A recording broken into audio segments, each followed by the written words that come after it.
जय माता दी दोस्तों, आप सभी का मेरे इस YouTube चैनल में हार्दिक स्वागत है। आज शारदीय नवरात्रि का दूसरा दिन है और इस दिन माँ दुर्गा के दूसरे स्वरूप माँ ब्रह्मचारिणी की पूजा अर्चना की जाती है। माँ ब्रह्मचारिणी के नाम में ही उनकी शक्तियों की महिमा का वर्णन मिलता है। ब्रह्म का अर्थ होता है तपस्या और चारिणी का अर्थ है आचरण करने वाली, अर्थात तप का आचरण करने वाली। माता के स्वरूप की पूजा करने से तप, त्याग, संयम, सदाचार आदि की वृद्धि होती है। जीवन के कठिन से कठिन समय में भी इंसान अपने पथ से विचलित नहीं होता और माता की पूजा ज्ञान, बुद्धि और विवेक का बल देने वाली मानी गई है। जो लोग अपनी स्किल्स यानी कौशल को बढ़ाना चाहते हैं, उन्हें माता के स्वरूप की अवश्य पूजा करनी चाहिए। और इसी के साथ साथ माँ ब्रह्मचारिणी ने भगवान शिव को पति के रूप में पाने के लिए हजारों सालों तक निर्जल निराहार रहकर तपस्या की थी, इसीलिए माँ ब्रह्मचारिणी कहलाई। तो दोस्तों, आज की इस वीडियो में हम जानेंगे माँ ब्रह्मचारिणी के स्वरूप, पूजा विधि, मंत्र, रंग, भोग, कथा और उपाय के बारे में। तो चलिए वीडियो शुरू करते हैं। शारदीय नवरात्रि का ये दूसरा दिन, जो कि 4 अक्टूबर दिन शुक्रवार के दिन माँ ब्रह्मचारिणी की पूजा उपासना की जाएगी और द्वितीय तिथि जो प्रारंभ हो रही है वह 4 अक्टूबर की सुबह 2:58 पे प्रारंभ हो रही है और तिथि का समापन 5 अक्टूबर की सुबह 5:31 पर होगा। तो ऐसे में सुबह की जो पूजा का ब्रह्म मुहूर्त का समय रहेगा वह सुबह 4:47 से लेकर सुबह के 5:35 तक रहेगा और अभिजीत मुहूर्त का समय रहेगा सुबह 11:51 से लेकर दोपहर के 12:38 तक रहेगा। तो दोस्तों, अब जान लेते हैं देवी ब्रह्मचारिणी की पूजन विधि और उनके स्वरूप के बारे में। सबसे पहले उनके स्वरूप के बारे में जाने तो माता जो ब्रह्मचारिणी का स्वरूप है वह बहुत चर और अचर जगत की विद्याओं की ज्ञाता मानी गई है। वह उनका स्वरूप ब्रह्म का स्वरूप है। माँ ब्रह्मचारिणी सफेद रंग के वस्त्र धारण करती है। माता के दाहिने हाथ में जप की माला और बाएं हाथ में मंडल सुशोभित है।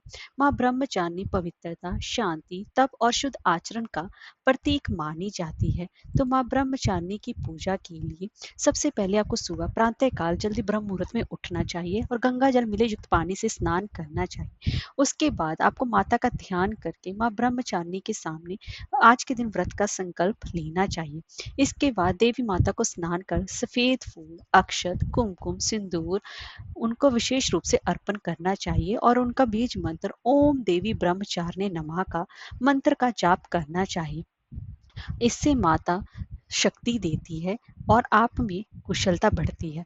और माता को भोग के स्वरूप में चीनी और या शक्कर उन्हें बेहद ही प्रिय है।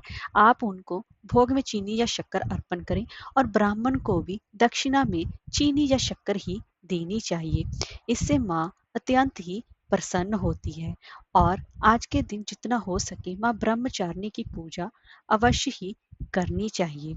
और माता जो का जो स्वरूप है जो श्वेत वस्त्र में लिपटी हुई कन्या के रूप में माना जाता है और इनके एक हाथ में अष्टदल की माला, दूसरे में कमंडल भी है। और यह माता ब्रह्मचारिणी संपन्न संपूर्ण विद्या देने वाली मानी गई है।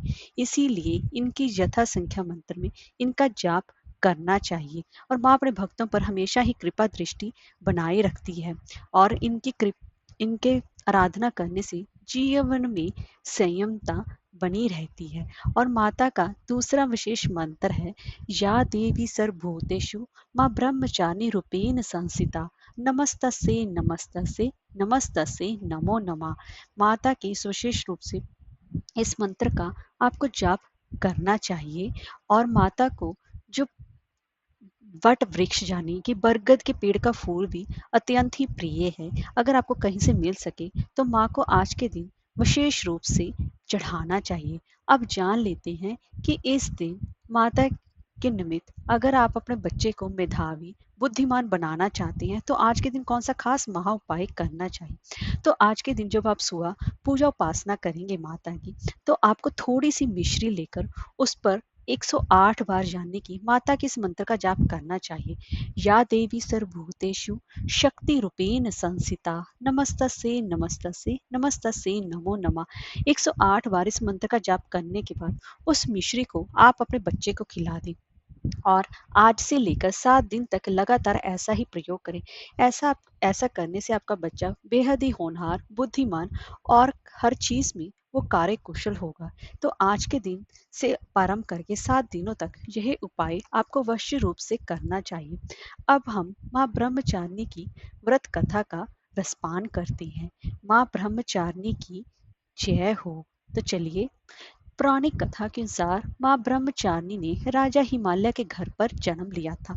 नारद जी के कहे अनुसार उन्होंने कठोर तप किया ताकि वे भगवान शिव को पति के रूप में प्राप्त कर सके। कठोर तप के कारण ही उनका नाम ब्रह्मचारिणी पड़ा। भगवान शिव की आराधना के दौरान वे 1000 वर्षों तक केवल ही फल फूल खाकर ही जीवित रही। कठोर तप से उनका शरीर क्षीण हो गया था। उनके इस कठिन तप को देखकर सभी देवी देवता, ऋषि मुनि अत्यंत ही प्रभावित हुए और सभी ने उन्हें ये आशीर्वाद दिया कि भगवान शिव उन्हें उनके कठोर तप के कारण पति स्वरूप में अवश्य प्राप्त होंगे। इस तरह उन्होंने अपने कठोर तप से उन्होंने भगवान शिव को प्राप्त किया और जिससे कि वह माता ब्रह्मचारिणी कहलाई। तो, तो दोस्तों, अगर आपको हमारी ये वीडियो अच्छी लगी हो तो ज़्यादा से ज़्यादा शेयर करें। जय माँ ब्रह्मचारिणी।